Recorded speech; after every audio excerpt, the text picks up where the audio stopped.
అందరికీ నమస్కారం. రామ్తా దివ్య విజ్ఞానం, రామ్తా దివ్య సంపద, వివి రమణ. రామ్తా ఒక ఆధ్యాత్మిక నాయకుడు మరియు బోధకుడు, జేజెడ్ నైట్ అని కూడా పిలుస్తారు. ఈయన ఒక ప్రత్యేకమైన ఆలోచన పద్ధతిని మరియు జ్ఞానాన్ని అందించడానికి పేరు పొందాడు. మానవుడు దైవంగా మారిన పరమాత్మ స్వరూపుడు రామ్తా. నిన్న మనం చదువుకున్నటువంటి మీరు ఏమి సాధించాలనుకున్నారో దానిలో లయమైపోవాలి, మీరు లీనమైపోవాలి. అలా ఉండాలి మీ కలలు. మీరు ఎంత బంగారం పొందాలనుకుంటున్నారో దాన్ని ఇప్పటికే పొందినట్లుగా కలలు కనండి. బంగారం ఖరీదు చాలా ఎక్కువగా ఉంది, ఇప్పటి పరిస్థితుల్లో కొనలేము లాంటి ఆలోచనలను, కలలను దరికి చేరనీయకండి. మార్కెట్లో ఎంత ఖరీదు ఉన్నప్పటికీ అది మీకు అవసరం. మీకు ఎంత బంగారం కావాలో దాన్ని ఇప్పటికే పొంది ఉన్నట్లు కలలో లయమైపోండి, అంతే. అంత బంగారం ఇప్పుడు కొనగలమా? అంత డబ్బు ఇప్పుడు లేదే, ఇంకా కొంత సమకూర్చుకోవాలి, ఖరీదు తగ్గినప్పుడు కొందాం లాంటి ఆలోచనలే మిమ్మల్ని కట్టడి చేస్తున్నాయి అన్నమాట. అంటే బాహ్యంగా ఎంత ఖరీదు ఉంటే ఏమి, బాహ్యంగా ఎటువంటి పరిస్థితులనైనా ఉండని గాక, మీరు బాహ్యంగా ఏ అడ్డంకులు అయినా సరే ఉండని కాక, మీ అంతరంగం ఇస్తున్నప్పుడు, మీ అంతర్శక్తి నుండి పొందుతున్నప్పుడు మీరు ఆందోళన పడాల్సిన అవసరం లేదు. ఇచ్చేది మీ అంతర్శక్తి అయినప్పుడు బంగారం ఖరీదు ఎక్కువ లేదా తక్కువ అనే విషయం మీకు అవసరం లేదు కదా. మీకు ఎలాంటి ఇల్లు కావాలో మీ అంతర్శక్తి అంటే కలల ద్వారా అప్పచెప్పండి. అంతేగాని ఖరీదు ఎక్కువ లేదా తక్కువ అనేది మీకు అనవసరం. నేను వాంఛిస్తున్నది, నేను కోరుకుంటున్నది నా అంతర్ప్రపంచం ద్వారా, నా చైతన్య పరిణామం కోసం, నా అవసరం కోసం, నా జీవితాన్ని ఆనందమయం చేసుకోవడం కోసం, ప్రేమతో హృదయపూర్వకంగా నా అంతర్శక్తి నుండి స్వీకరిస్తున్నాను. నేను దేవుణ్ణి, నేను అపరిమితుణ్ణి అని నిర్ణయించండి, అనుకోండి అలా. అవునా? నా ప్రియమైన మాస్టర్స్, మీరు ఎమోషన్స్తో కలలు కంటూ ఆత్మశక్తిలోకి ప్రవేశించినప్పుడు కాలం, దూరం అనే ప్రామాణికతలకు అతీతంగా చైతన్య శక్తి ప్రకంపనలు ఎక్కువ ఫ్రీక్వెన్సీ స్థాయిలోకి మారడం ద్వారా బాహ్య భౌతిక ప్రపంచంలోకి వాస్తవ రూపం చెందడాన్ని సృష్టి అంటారు. ఇంతకు మించి మరేమీ లేదు.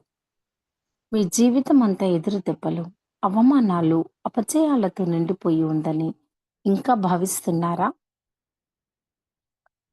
ప్రతి ఒక్కరూ సంపద కోసం, ఆనందం కోసం, ఆరోగ్యం కోసం కలలు కంటుంటారు. పేదరికం, దుఃఖం, అనారోగ్యం గురించి ఎవ్వరూ కలలు కన్నారు కదా. మరి ఈ దుర్భర పరిస్థితులను ఎందుకు ఎదుర్కోవాల్సి వస్తుంది అని మీకు సందేహాలు కలుగుతున్నాయా? నువ్వు ఇలా ఉండు లేదా అలా ఉండు అని ఏ దేవుడు శాసించడు. నువ్వు చేసినది తప్పు లేదా ఒప్పు అని దేవుడు తీర్పునివ్వడు. నీవు నా మాట వినడం లేదు గనుక నిన్ను శాసిస్తున్నాను అని దేవుడు నిన్ను శిక్షించడు. జీవితం ఒక నిరంతర ప్రవాహం. ఎమోషన్స్తో కూడిన మీ ఆలోచనలు మీకు ఆ పరిస్థితులను కల్పిస్తున్నాయి. మీరు అడిగిన వాటన్నిటిని మీలోని దేవుడు అంటే బ్రహ్మ పదార్థం ఇస్తాడు. ఇది మంచిది లేదా ఇది చెడు అని మీలోని దేవుడు తీర్పు ఇవ్వడు. మీ చైతన్య శక్తికి, భావ సంపదకు అనుగుణంగా మీరు ఎమోషన్స్తో కోరుకుంటున్న వాటన్నిటిని మీరు పొందుతున్నారు. యాక్సిడెంట్స్ అవుతాయేమోనని భయపడుతూ ఎమోషన్స్తో ఆలోచనలు కలిగి ఉంటున్నప్పుడు యాక్సిడెంట్ వాస్తవ రూపం పొందుతుంది. ఇప్పుడున్న పరిస్థితుల్లో ఇల్లు కొనలేము అనే భావనలతో ఎమోషనల్గా మీరు ఫీల్ అవుతున్నప్పుడు, ఆలోచనలు కలిగి ఉంటున్నప్పుడు మీరు ఇల్లు కొనలేరు. మీకు ఆలోచన ఉంటుంది ఇల్లు కొనుక్కోవాలండి, కానీ మీ యొక్క ఆలోచన ఇల్లు కొనలేరు ఇంకా. అంటే ఫీల్ అయిపోతారు. ఇంక అంతే ఇంకేం కొంటానులే అని. అంటే దేవుని ప్రేమ నిబంధనలను లోబడినది కాదు. దేవుని ప్రేమ నిరంతరము మీ వైపు కురుస్తూ ఉంటుంది. మీలోని దేవుడు మిమ్మల్ని దుఃఖంలోనికి త్రోయడు. మీలోని దేవుడు మిమ్మలను వంచించడు. మీరు ఎమోషన్స్‌తో ఏ ఆలోచనలైతే ఉద్గారం చేస్తున్నారో వాటికి అనుగుణంగానే జీవితానుభవాలను పొందుతున్నారు. మీ జీవితానుభవాల తాలూకు తాళపు చేతులు ఎమోషన్స్‌తో కూడిన మీ కలలే. జీవితం సరళంగా ఉంటుంది. అంతే తప్ప కఠినంగా ఉంటే ఈ భూమి, ఈ జీవజాతులు మరి ఈ సృష్టి కొనసాగవు. మీ చుట్టూ ఒకసారి పరికించి చూసుకోండి.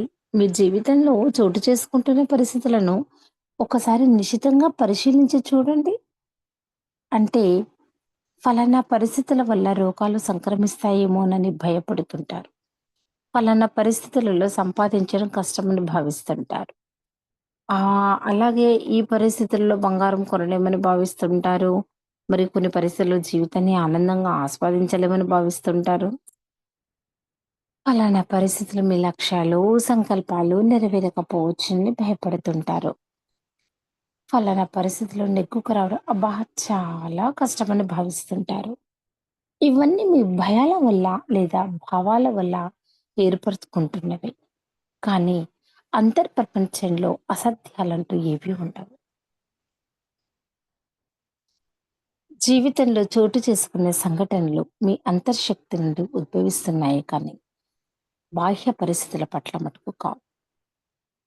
మీకు ఎలాంటి ఇల్లు కావాలో, ఎలాంటి ఫర్నిచర్ కావాలో, ఎలాంటి కారు కావాలో, ఎలాంటి అవకాశాలు కావాలో నిత్య జాగరూకతతో ఎంచుకుంటున్నారా?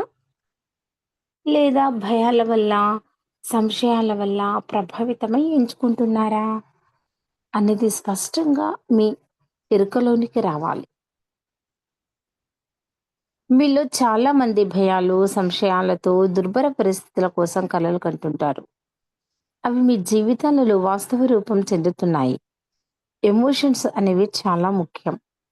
నెగెటివ్ లేదా పాజిటివ్ ఏదైనా కానీ మీ ఎమోషన్స్‌ను ఎటు మళ్లిస్తే అటువైపు మీ కలలు వాస్తవ రూపం చెందుతాయి. అభివృద్ధి అనేది ఒక దశలో ఆగిపోయే ప్రక్రియ కాదు. క్రొవ్వొత్తి వెలుగు నుండి ఇవాళ రకరకాల విద్యుత్ దీపాలు వచ్చాయి. క్రొవ్వొత్తితో వెలుగు ప్రసారం పరిమితమయ్యిందా?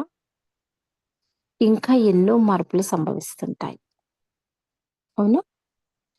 అంతేకాకుండా డాన్సర్ మరి డాన్స్ ఒకటిగా లయమవ్వాలి. సంగీతం మరి సంగీత విద్వాంసుడు ఒకటిగా లయమవ్వాలి. అదే మాదిరిగా మీరు మరి మీ స్వప్నం ఒకటిగా లయమవ్వాలి. భావనాపరంగా, ఎమోషనల్‌గా మీరు మీ కలలతో లయమవ్వాలి. ఒకటవ్వాలి. అప్పుడు మీలోని దైవత్వం మీ కలలను వాస్తవ రూపం చెందించేందుకు ఉద్యుక్తమవుతుంది. మీ కలలు వాస్తవ రూపం చెందకపోవడానికి కారణం మీరు మీ కలలలో లీనమై మమేకం కాకపోవడం వల్లనే. సాధ్యాసాధ్యాలను మీ రీజనింగ్ మైండ్‌తో దాన్ని బేరీజు వేసుకుంటూ అంటే నేను చేయగలనా? ఇది చేస్తానా? అని అలా అనుకుంటూ పరిమితాలలో అంటే మీకు లిమిట్స్‌లో కూరుకుపోవడం వల్ల మీ కలలు వాస్తవ రూపం చెందడం లేదు. కాకల కార్యాలు గంధర్వులు అంటే అంతర్శక్తి నెరవేర్చేటప్పుడు మీకెందుకా సంశయాలు? అంతే కదా! మీకెందుకా అనుభవాలు? అస్ మీకెందుకా అనుమానాలు? మీ కలలు వాస్తవ రూపం చెందడంలో మీ జ్ఞానం ప్రముఖ పాత్ర వహిస్తుంది.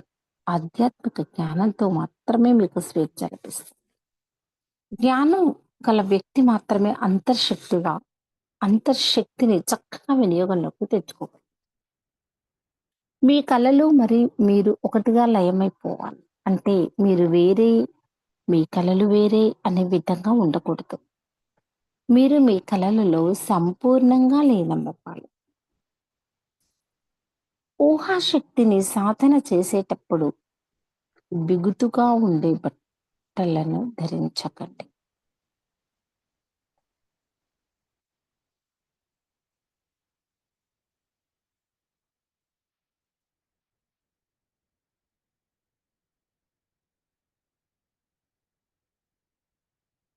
గతంతో తెగతింపులు చేసుకోండి. నిన్న అనేది ఇప్పుడు మీ ఊహాశక్తిలో ఉండకూడదు. గతం అనేది మిమ్మల్ని పరిమితులకు లోను చేసి వేధిస్తుంది. గతాన్ని వదిలేయడం అంటే మీకు గల పరిమిత నమ్మకాలు, మరి పరిమిత ఇంటెలెక్ట్‌ను త్రెంచివేయడమే. గతంలో మీరు కలిగి ఉన్న వాటితో అనుబంధం పూర్తిగా తెగిపోవాలి. ఈ క్షణంలో, ఈ వర్తమానంలో మీ ఆత్మశక్తికి గల అపరిమితమైన శక్తిని ఊహాశక్తి ద్వారా వినియోగించుకునేందుకు సిద్ధమవ్వాలి. గదిలో ఇదివరకు ధైర్యం గురించి, దుఃఖం గురించి, గతంలో ఇదివరకు ధైర్యం గురించి, దుఃఖం గురించి, అనారోగ్యం గురించి, మరియు దుర్భర పరిస్థితుల గురించి కలలు కనడం చేశారు. ఇక వాటిని తీసేయండి.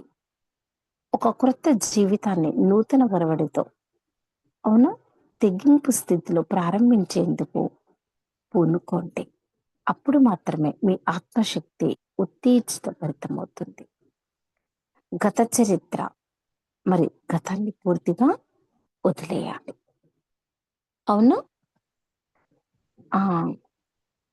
రేపటి తరగతిలో మనము గతాన్ని, గత జీవితానుభవాలను గురించి మరియు వర్తమానంలో రంగంలో ఎలా ఉండాలి ఏంటి అనేది రేపటి తరగతిలో మనము చదువుకుందాము.